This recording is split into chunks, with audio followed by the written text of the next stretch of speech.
দেখুন আজকে আমাদের মেটে ফ্রাই হবে, তার জন্য মেটেগুলো আমার মেয়ে ছোট ছোট করে কেটে নিচ্ছে। কেটে নিয়েছি পেঁয়াজ আর কুচি কুচি করে লঙ্কা। নুন দিয়ে দেখুন পেঁয়াজটা একদম নরম করে নেব।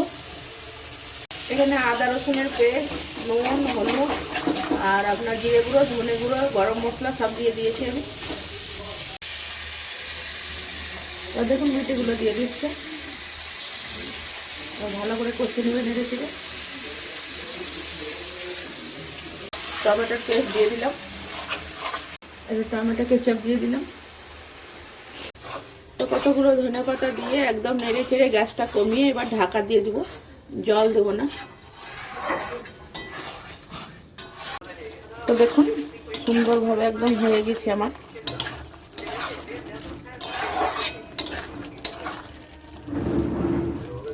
আর ধনে পাতা ছড়িয়ে দেবো।